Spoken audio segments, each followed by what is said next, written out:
Hucky, can you introduce yourself, please?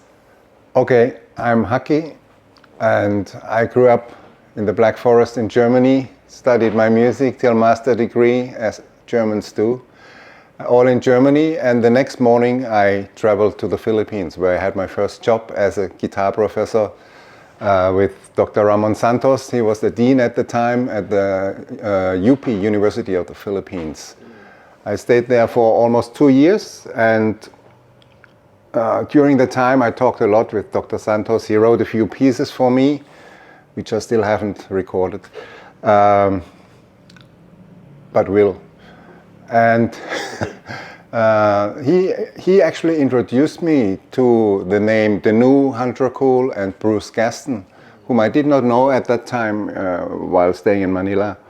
So he suggested to get in contact, and I did that, and we somehow exchanged ideas, and I was invited to perform here in Thailand by a group called, it was not called Butterfly yet, but it was a group, the same group of musicians who worked together. It was Ajahn Danu Handrakool and Bruce Gaston, and then it was the musicians like Chirapan Ansnawanda and Surasi Itikun, Asani Chotikun. The whole gang was basically already existing at the time, just without a name.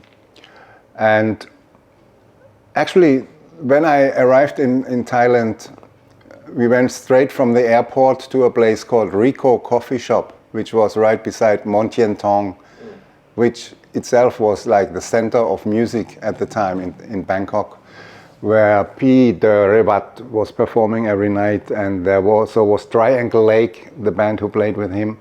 And Rico was the final destination every night to have the necessary booze and food to go. And Bruce was always a part of it. And the first evening I arrived there, I saw Bruce sitting there. After a couple of beers, he refused to speak English to me. He only spoke Thai. So I found it slightly difficult on the first evening to answer in Thai. And in fact, I went to eat bami hang in that coffee shop for 2 weeks until they told me there's also bami nam. So you can imagine my situation. Yeah, that time I did not know anybody of the group. I came here to teach at Santa Cecilia Academy of Music, and they were all just about to form this music academy called Santa Cecilia Academy of Music, or Rong Rien Dontri Cecilia, as we know it in Thai. Which year was that? That was about 1982 or something like that, 81 or 82, yes. I went to the Philippines in 1979, and then after 2 years, I was supposed to go back to Germany to take on a professorship in Stuttgart. But I thought, I was only 22. So I thought that going back to Stuttgart means like putting a hook behind my life and grow up and retire and die. So I thought there must be something more exciting than that. And coming here to Thailand was a very good decision for me after the Philippines, because it was, in a way, it was tricky. It was there was no culture of classical guitar in the country. There was, in fact, only 3 people who really played the classical guitar, and 1 sculptor who played it as a hobby.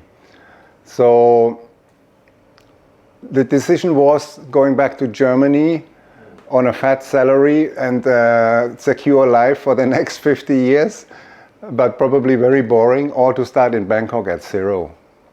So I decided to go for the second option, and until today, actually, I have not regretted it, not a single moment, I have to say. And Bruce is a part of that, and part of the reason why I never regret it, because I got to learn things that I would have never done in Germany. So Bruce was a very big inspiration also for this. In the beginning, he was not very easy to find access to, because he was kind of, he was isolating himself a little bit from foreigners. Mm-hmm. He wanted to be only in the Thai society, which I can fully understand. So it was my part. I had to try to get into that part of the society and not the other way around, which was fair enough. And but he showed me what he was doing, the music he did. That time he played a lot with I think they already had the ensemble, but they did not call it Phong Nam yet.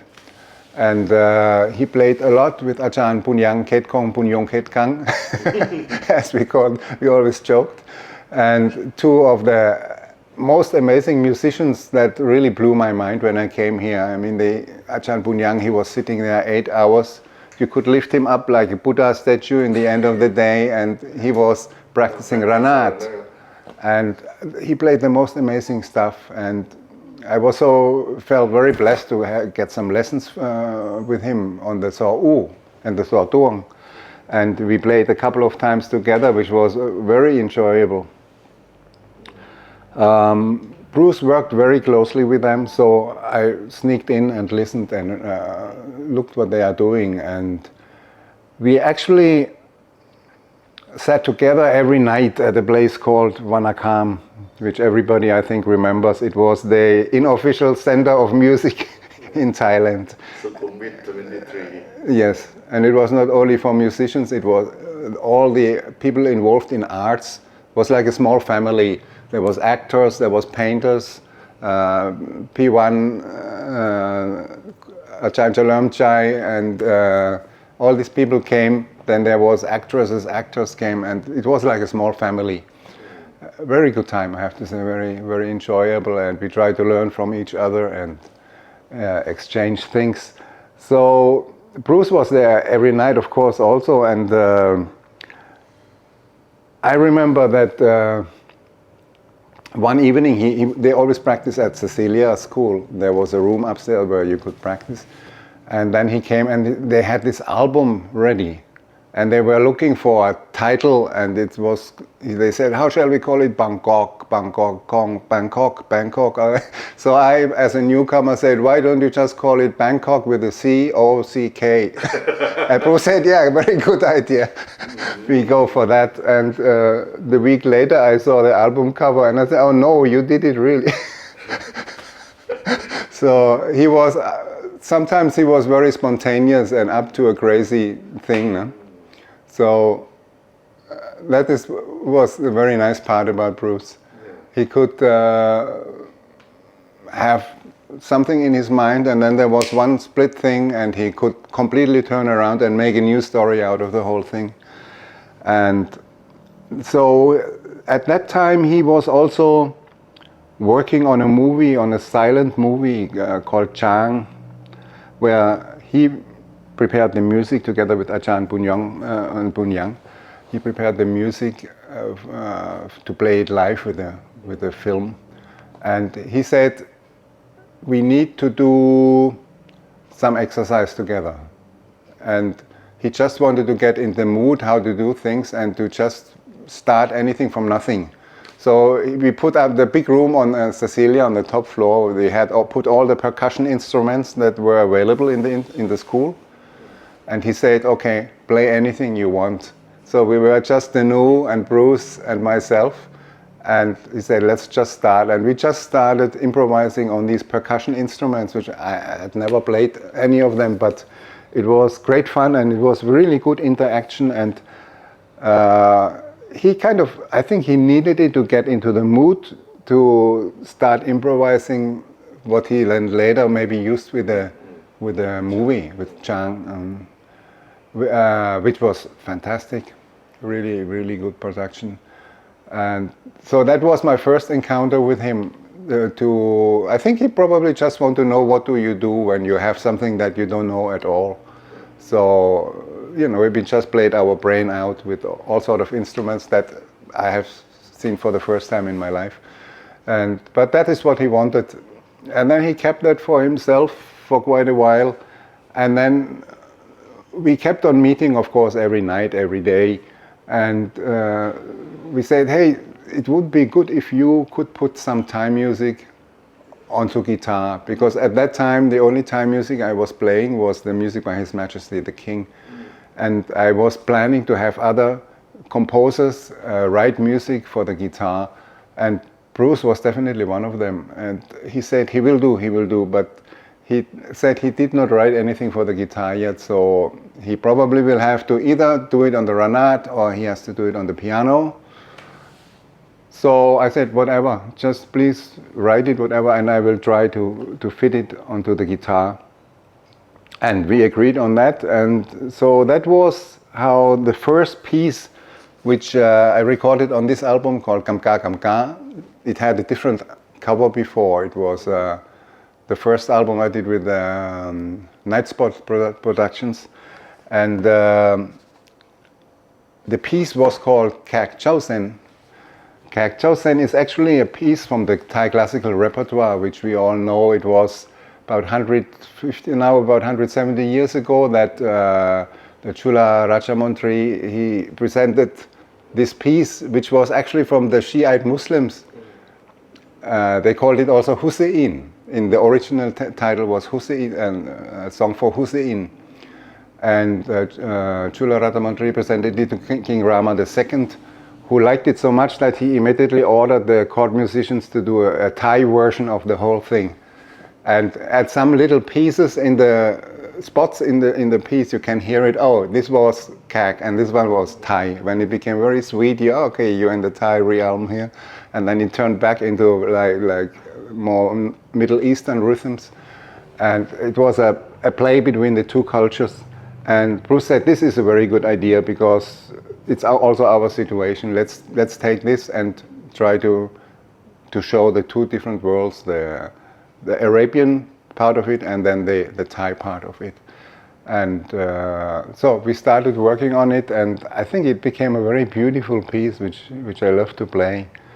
And when you listen carefully, you can also very clearly hear where he switches between the original Shiite text of note and then where he put in the Thai version of the whole thing, which already had, of course, been prepared by the King Rama II court musicians, but Bruce did his own version, but in that style.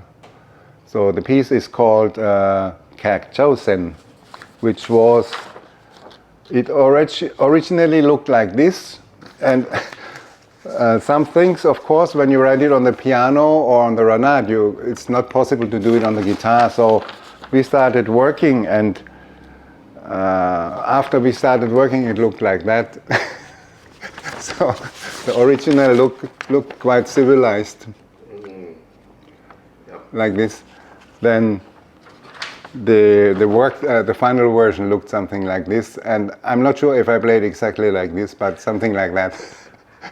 But it is certainly, whatever I played on that is in this book here. It's called, it's a collection of the Kamka Kamka album. And here are three pieces by Bruce. One is what he called Kak Chausen, or the original was called the Song for Hussein. And then that was for a long time, that was the only piece he wrote, and I really enjoyed playing it. And can we really say that this was a very first ever written Thai classical song for classical guitar? An original, yes. Yes, I would say so, yes. In the history of classical guitar, never been involved a Thai classical song before. Well, there was maybe, I'm not sure if there was any arrangements, but I doubt it because it was only 3 people who played guitar. Maybe they played for themselves a little bit, but it was not published, or because I was looking for music and could never find any. So at the same time, I started working with several friends and composers on this project to create a repertoire of Thai music for the guitar. So you involved like folk songs from Isan? Yeah, I did some, of course, tried myself and trying this and that. Then the good friends helped a lot, like the new Handrakul was writing a piece called, a very long piece, beautiful meditative piece, Mouvement de Corde, Prelude and Mouvement de Corde. It's a sort of a raga introduction and then go into a very flowing meditative sort of movement. And then there was Pinop Sotipan. He wrote a very beautiful piece, which was for a long time was sort of like a trademark for my playing. It was called Isan, and it copied all the sounds of Isan, which of course I went to Isan very often, and I could recognize, yeah, okay, I know what he means. And so he wrote it on the violin, sent it to me, and then I just did the guitar version out of it. And I still play it today. Actually, I just picked it up again this week because I think it's time to play it again. It's just a very good old piece. And so I don't remember exactly, was it the news piece, coming back to your question, or was it Bruce Gaston, which was the first? It was probably at the same time, and then Pinop also about at the same time where they started writing these things. And I started really enjoying my stay here, and I thought it was really a good decision to stay here, much better than sitting back in Germany playing my classical repertoire. During that time, Bruce was always talking about a big thing, but he was always talking about big things anyhow. But one of the really big things, he said, he writes the Chapaya Concerto. And it was a huge project. I think P. Ott Ampon was involved in a lot of aspects of the whole project. And he wanted the guitar to be in there. After having done the Cactus, he said there must be a guitar part. And I was waiting for ages for the guitar part, and he said it will come. And I was waiting until only a few days before the concert. It was for that time it was a huge concert, very big announcement, and of course you would prefer being well prepared to go into that. And there was a lot of also new technology involved, which nobody really knew yet how to handle properly. And so there was so many things, and Bruce was so busy. And then in 3 days or so before, he gave me the score and said, please play this. So I had to retune the guitar completely. And then, okay, we settled that wherever it fits in, I will play. And I'm not sure how much of the original score I played in there, which was just improvised or just free. But he was okay. He said, it's all okay. So I heard that he really want to use beer sound with your guitar. Beer, yeah. And then with this Chapaya Concerto came this idea. He said he would love to write an essence of this concerto for the guitar. And in the end, it ended up being only 2 pieces. 2 movements, and the first one, which really was important to him, was the first movement. He said you have to copy the sound of pin beer. I said, what? Pin beer? I have never seen. He explained to me how it is played on a bare chest with a coconut, and but I never heard the original sound. And so we sat together many days, always at the school. And he said, can you do something like wow, wow? I said, there's a wah-wah pedal. Yeah, just think about wah-wah pedal. And then try to get a sound similar to that. And I tried this and tried that and so on. Maybe I should show it to you on the guitar, that little sound. It's something between, in the end, if you analyze it, it's between a pizzicato and a harmonic sound. And when you do that on the guitar, you can use a special technique, and you can modify it into many different frequencies. And that is exactly what he liked. And he changed, like playing the open strings. He did not use the right hand, he used the left hand. He wants me to use the left hand for that because it gives a totally different touch. So, yeah. It's a very short piece. It's only 1.5 minutes or so, but it took a long time to get it together. And at one point he said, this is the sound we want to use. And so we went on, and after we agreed on the sound, he had it already in his mind, and he just wrote it down. And I had to then write it in the way that I could read it, and yeah. And that time you have to perform with the ensemble, not just a solo, right? It was a part also, part of the ensemble. of the ensemble. But then we settled for the solo version, and which is this little meditative piece with the sound of the pin beer. During the process of doing it, I learned that P1, the painter, Tawan Dachani, he had a friend who always stayed at his house, and he played pin beer, and there was somebody dancing. And he had them all the time. He said he needs this music to get inspired, and I could very well understand why he wanted that, because it was amazing. This guy was playing like out of a different world. The sound was coming like sometimes you didn't know where it comes from exactly. But the instrument was so simple, and yet it could produce such a sophisticated sound. And then I understood what Bruce meant, what kind of sound, because Bruce must have heard this man before.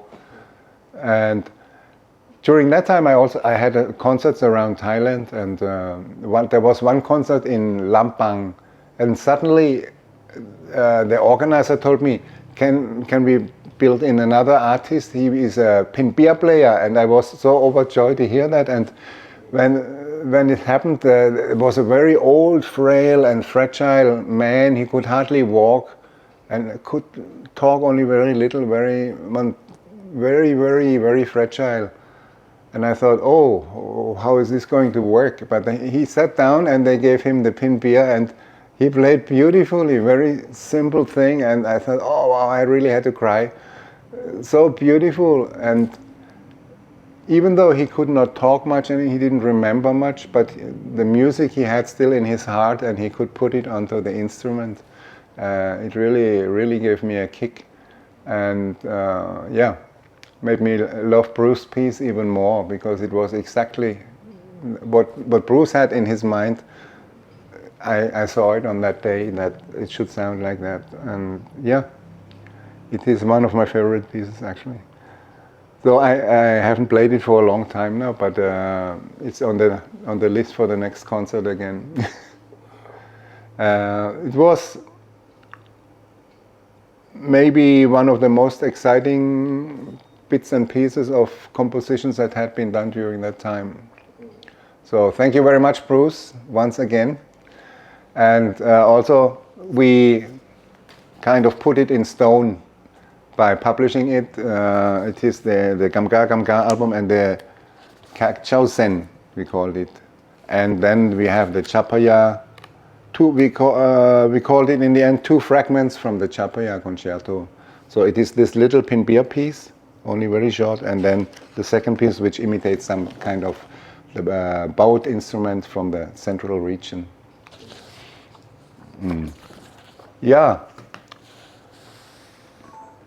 Then we went out a lot together. We went also with our friends to. I skipped the ones where it got more on the intimate side of things. Let's skip that one. We went out with friends, with all the Butterfly was founded in the meantime. By the time this album came out, Butterfly was existing already. And we went out to the beach, and we had crazy times and playing in the night, improvising, and whatever we thought was worth it, we kept it and put it later into some pieces. It was the way things worked those days, and there was no business like who said, oh, okay, here is a budget, you have to compose like that, which is in German we say settling the horse from the wrong side, which unfortunately music business is like that. But those days it was still pure music. You did not think about business, you just had the music and you had the idea and you created it, whatever will happen to it. And okay, some of it became famous, but you didn't do it for the reason of making it famous or anything. You just did it because you had to do it, and you worked together with other artists, and it just had to happen. And that is the right way that music should be created and should happen. And sometimes these days I feel slightly irritated when I see how music is created, and we still call it art. Sometimes I have to take a stomach pill when I when I hear it. So, yeah. Thank you very much, Bruce. That was a good one. And as I said, we cut out the the certain outings. And then the last encounter we had was a concert with the Japanese artist Kitaro. I thought you also played in that evening, right? It was in. No, I didn't. You did not. Kitaro. Yeah, it was in Pattaya, Silver Lake. Yes. My friend Prasan was there. Prasan, yeah, and it was a huge open air thing. Yeah. And it was first me opening the first act, and then when I came out, Bruce was standing there with the Phong Nam group. And I remember I played a few things that he was involved also, and he looked very happy and said, very well done. And it was his turn, he went off, and that was the last time we met on the stage together. And then later on, yeah, we met sometimes, and we always wanted to do more stuff, but he was busy, he was always involved. I don't recall Bruce not having any project in the oven. He always had mega things going on. Because the one dang business that took a lot of his time, I think. Yes. And in a way, I think he enjoyed that. In the other way, he probably saw that it can take a lot of your energy away, which maybe he had to work until survive and yeah, economic thing for his family, his life. Yes. This is it is a reality of musicians in Thailand that we have to make a living, and but an artist is only the artist if he keeps his originality and his sincerity. So it's like the soul, it's like our soul. And sometimes we can lend the soul a little bit to a project, to this or that, but we cannot sell the soul. Once we do that, we don't exist anymore. So we always have to find a good balance between what you mentioned, making a living and creating art. So. Okay, last question. Maybe your words or any thought that you want to communicate direct to Bruce if he ever come to see this video. Okay, Bruce. I remember that you were always very interested when I studied Funkem, acupuncture, and you asked me many questions about it, and you know that you believe in some supernatural things. And so I'm pretty sure you're listening. It's really a pity that you had to leave so early, because just as I mentioned, we still had the idea of creating some more things especially for guitar and other Thai instruments, which that was the thing we talked about. And we all have been busy. You have been busy, I have been busy, and it's how things go. Anyhow, I wish that maybe take the opportunity and drop by for a few days so we can realize that project together, because that's still missing.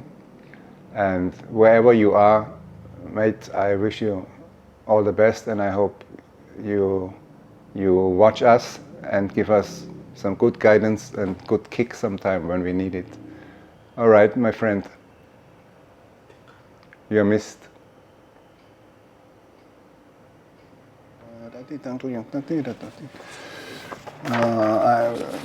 Yeah, this is actually the same thing. This is the very original. Paper from Cecilia.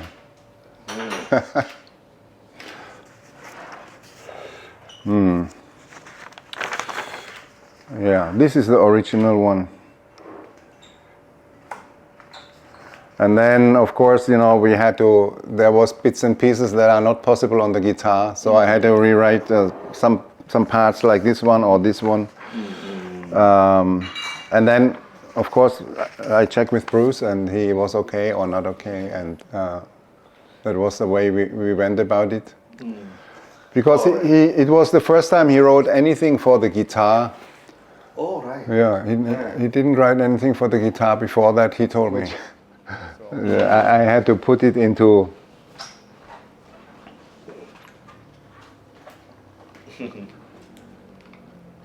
Yeah. Then I had to put this one. This was the next version. And then it went into this version. So it is 1, 2, 3.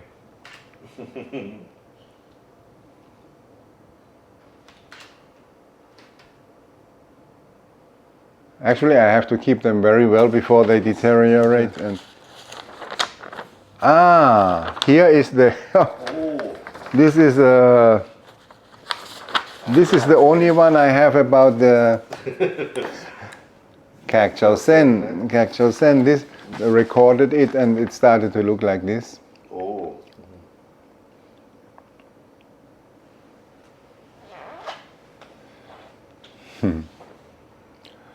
And then, of course, when you print it out, it's very clear and ชัดเจนมากเลย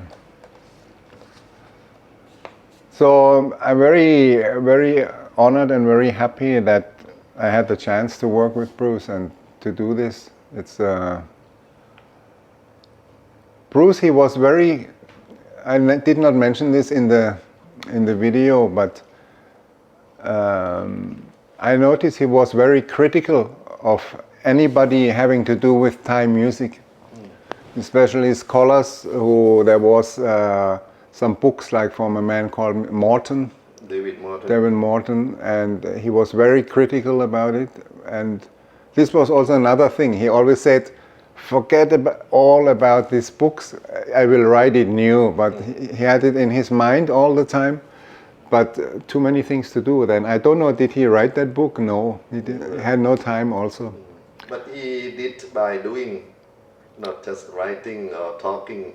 Yeah, he did the music in that way, but he did not write it down. And put the seed of thought to the young generation, like myself or my friend or next generation to continue. I think that's the way he Yeah, done properly.